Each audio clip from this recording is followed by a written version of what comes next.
Hello, hello. My name is Christian Lee here for Earworm. I'm here with My name's Kai.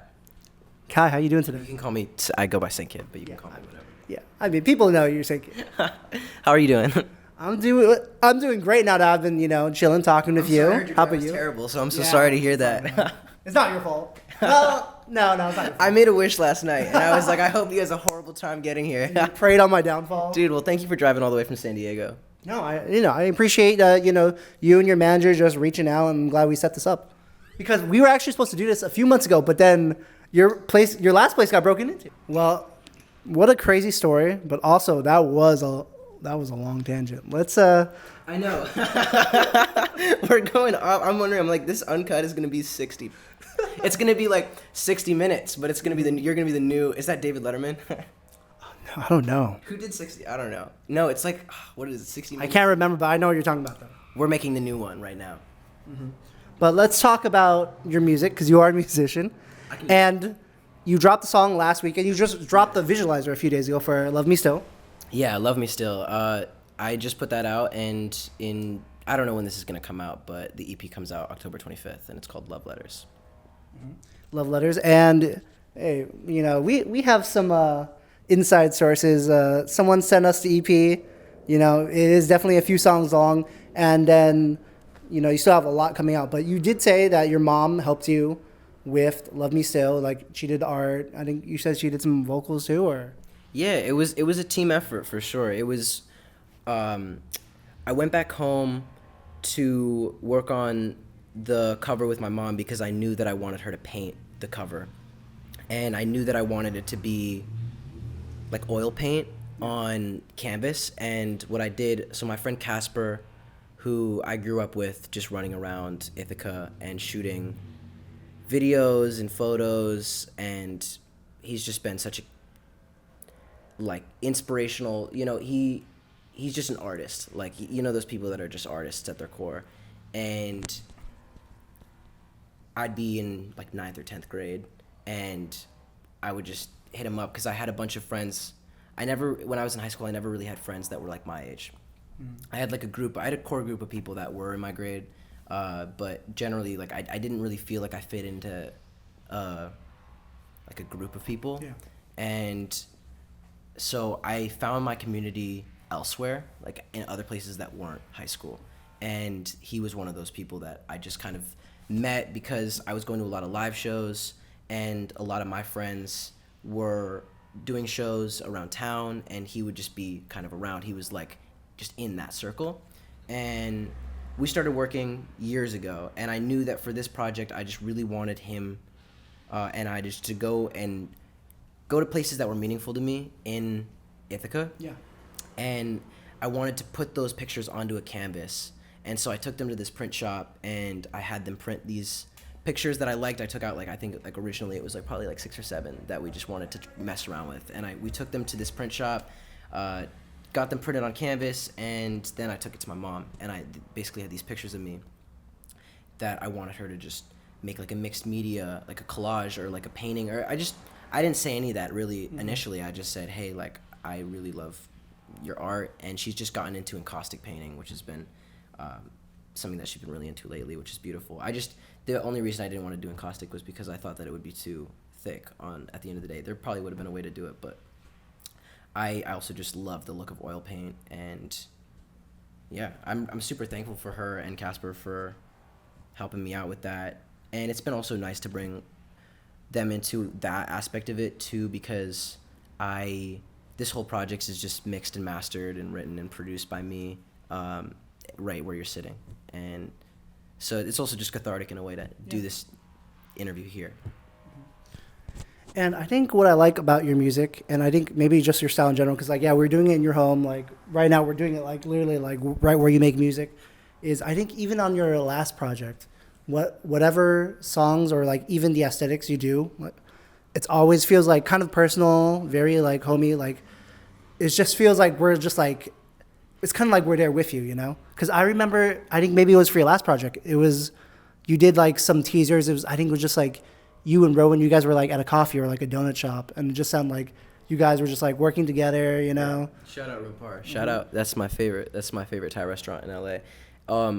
Really, Thai restaurant. Just Yeah, beautiful. The staff is just so kind. I mean, that's just also, it's like moving from a small town to a huge city has just been such a culture shock in so many ways. And one of those things mainly has just been about, in Ithaca, you know, you go to the grocery store and you see, you know, your second grade teacher or your therapist or something. And you don't really get that in LA. Mm-hmm. I feel like I could walk around all day and not see anybody that I know, which is cool, but it's also not what I'm used to. And it's just so, it's nice to run into people and it's nice to have community. And that's one of those, that place, the reason we did it there is because that place has been so meaningful to us. I think, you know, his lawyer's assistant maybe recommended that spot when we first were out here, you know, just like 2 years ago.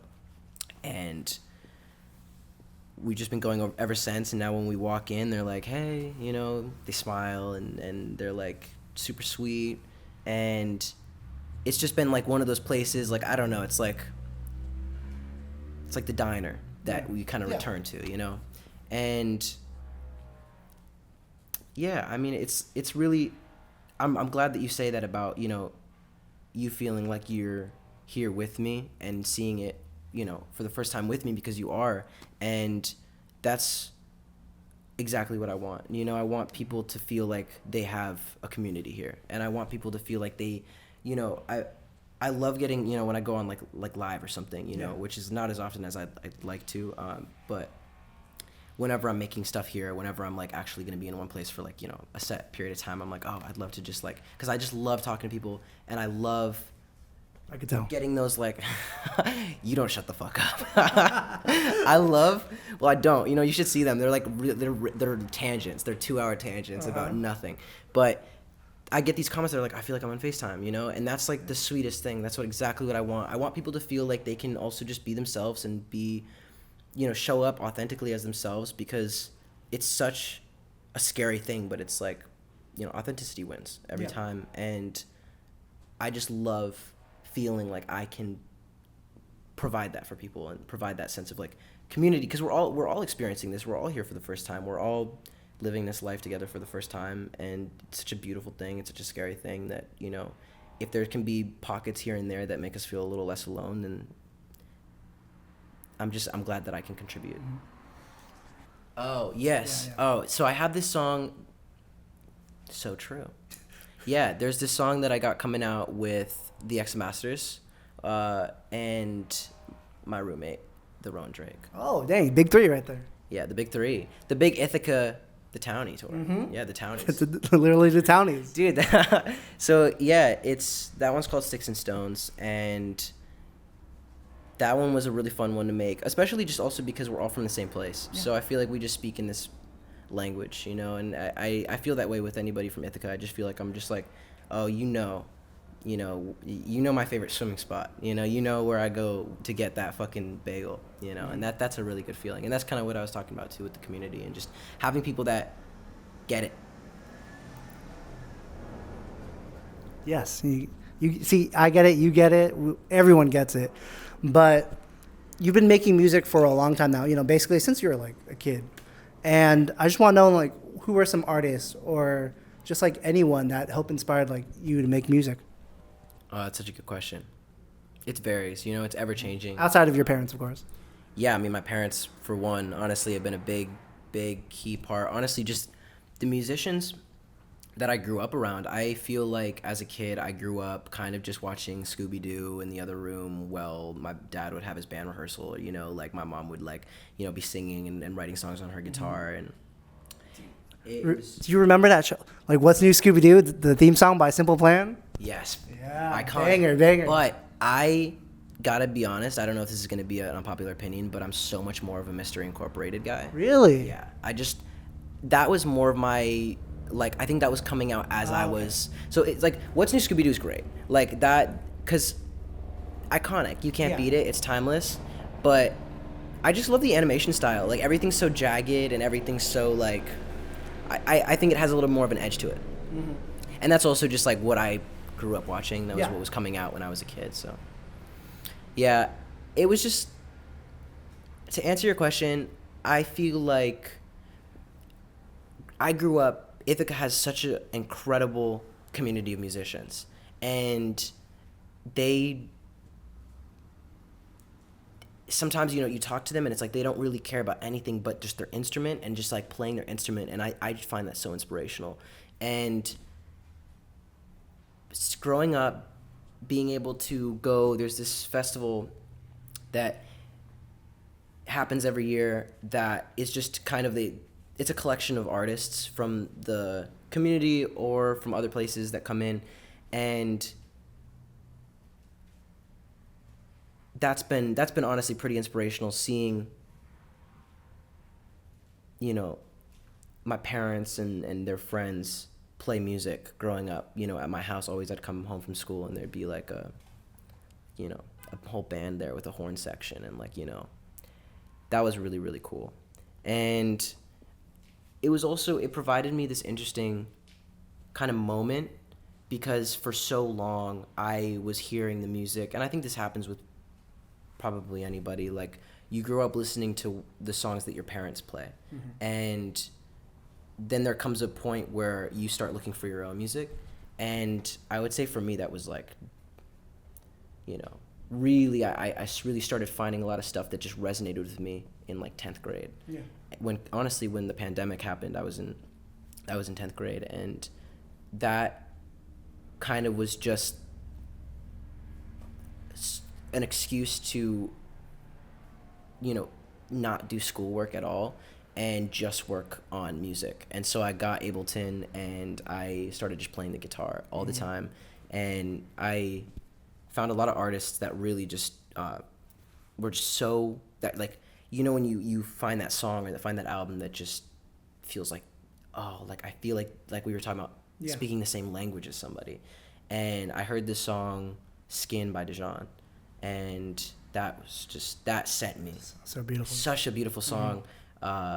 Blonde by Frank Ocean. Of course. I probably listened to that album front to back more times than I've listened to any other album. Just because I think, like, I always wonder, and I'm just like, that album feels just so perfect and beautiful to me in so many different ways, like visually, and also just like the way that it makes me feel. I can listen to it on any day, and it just like takes me to a place instantly. And I feel the same way about, there's this album Calico, Ryan Beatty. Oh yeah. That it just takes me to a place, you know, like I love to put that on, you know, just like it feels just like one of those albums that's just gonna live forever and always just have a very special place in my heart. That's such a good question. Honestly, I'm so inspired by my friends, you know. I have a lot of, I'm very lucky and I'm very grateful to have a great group of friends that make really, really incredible music, and I'm very inspired by them as well. And speaking of friends, you know, just a part of me doing all these interviews too is, you know, I feel like we're both kind of extroverted. We're becoming fast friends. And I think I love to do for my friends is give them gifts. So I do have one gift for you. Oh my God. Could someone please hand me the backpack? It's my hoodie. Yes. Yeah, we found your hoodie. Thank you. Mysterious man. And this isn't someone you named, but someone that I know you do like, and I think their music is similar to yours. And so it is actually a vinyl of Joji, Glimpse of Us. Oh my God, dude. This is so sick. Wow. Oh man, thank you so much.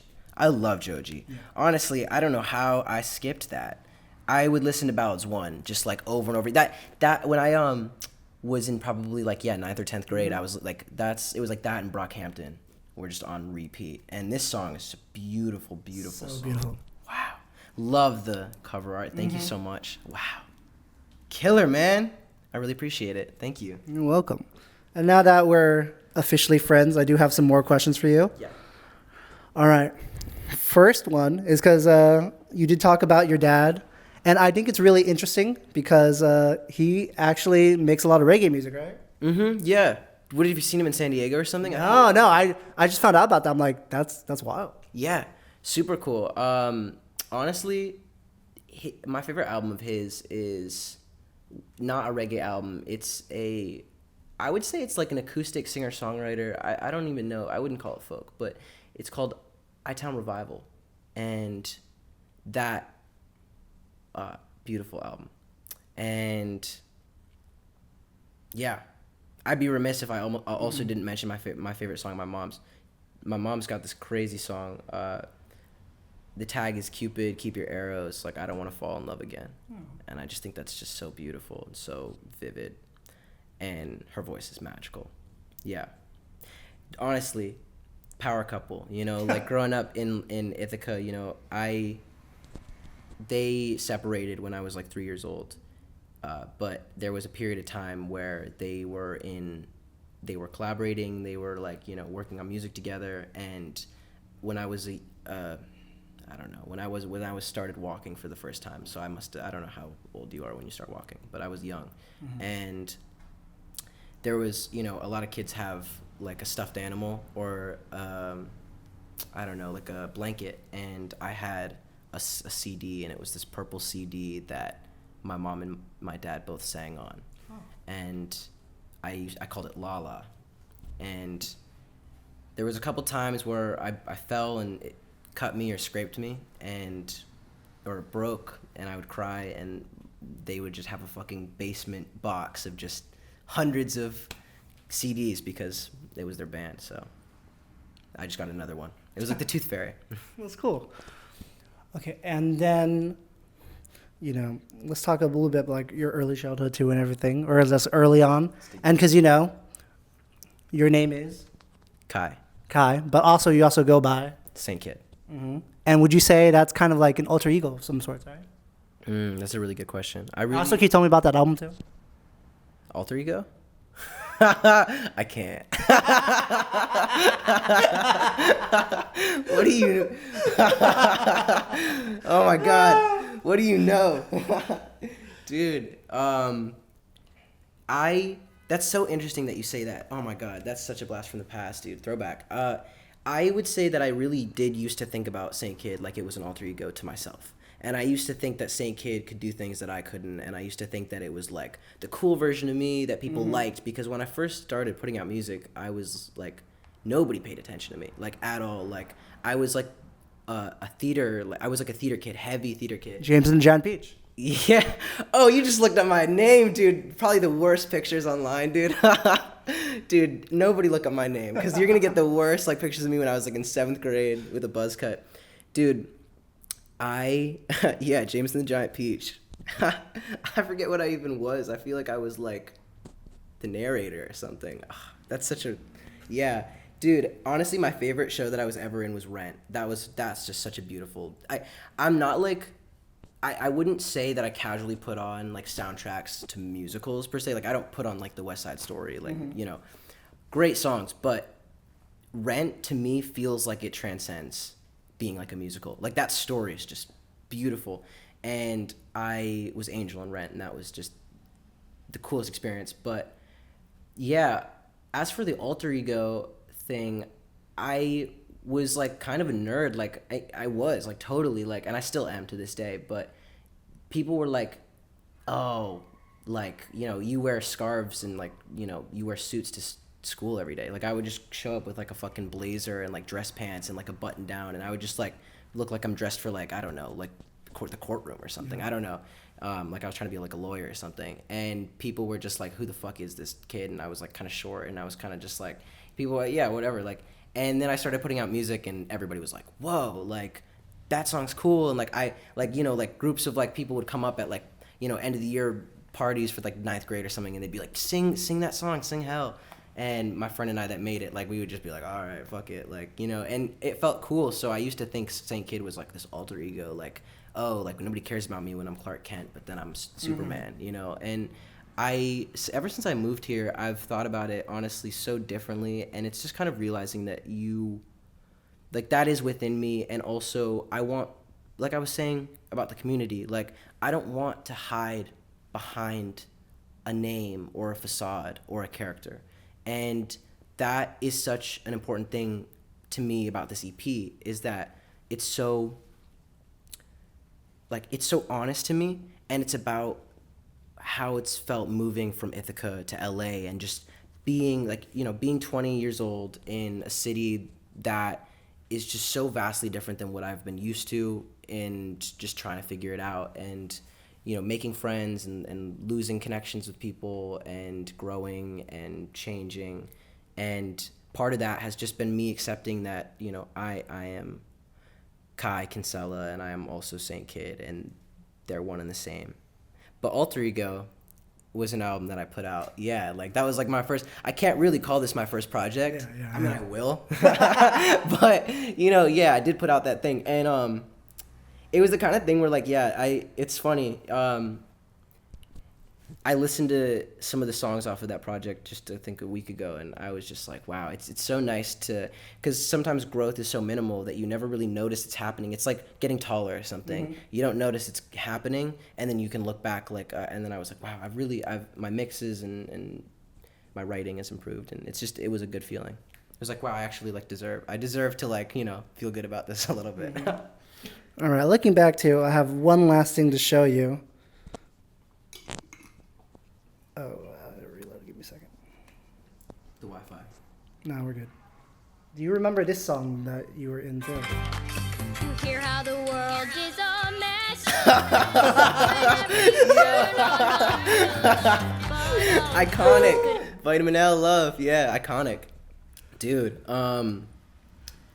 what a throwback. Yeah, man, I was talking about that real shit, man. Universal Love. Check it out. Good. It's a great message. My mom. It's a great message. Dude, my mom insisted that I was a part of that. It was like a. Oh really? Like I don't want. It's like a youth choir or something, and it's all the songs are about that. It's like there's this one I think about like the telephone game, or like it's like, oh, Lydia told Sarah that told Jack whatever that and it was kind of the negative effects of like gossiping or like sharing because then by the time it reached the one person it was like vastly different than what had actually happened, and that's a fucking banger too, so my mom was like, great, like community, like theater kids, great message. She dropped me off on the fucking porch, like the doorstep, just with my fucking scarf and my suit, and she was like, this is your home. And yeah, that's iconic, man. It is iconic. You're an icon.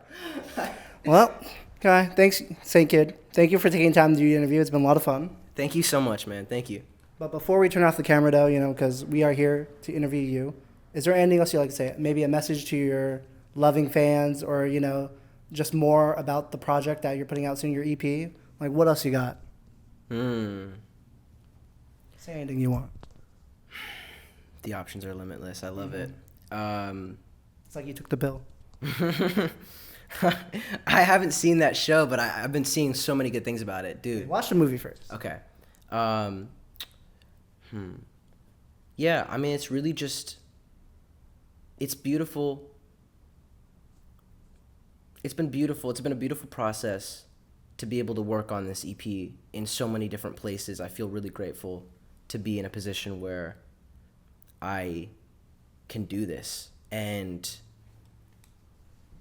I just want to say that when you go and when you have that thing that feels unachievable, that when you tell people that you want to do it, everybody's like, oh, like, what's your plan B? Or like, oh, be realistic. That is exactly what the fuck that thing is exactly what you should be doing. And I would not be where I am today if it weren't for jumping with no landing spot, and it's terrifying, and obviously it's required a lot of compromise too, in just creatively, and also just like there's been some road bumps, with the break-in and shit like that, but it's so important that you do what you want to do. And we live in this world where people just do what they want to do. Like you said, like you started interviewing people, and after the first one, you just knew that it's what you wanted to do.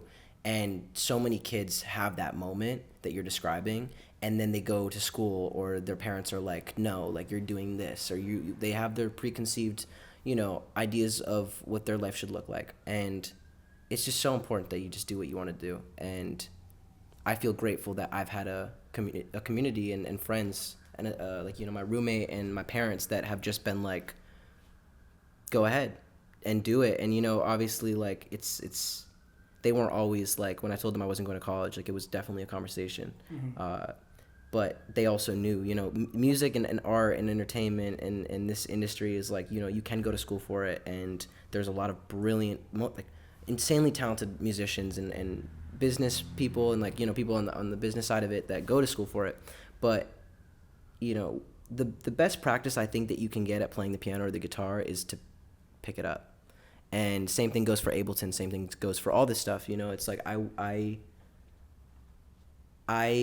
taught myself how to use Ableton, and I taught myself how to play piano and the guitar, and, you know, I definitely had some mentors and some help along the way. I don't want to say that I did it all myself, because nothing is ever, you know, only one person's, you know, child. But I am just so excited for this EP to be out in the world too. And it's called Love Letters because the EP is a collection of love letters to, you know, my friends, my family,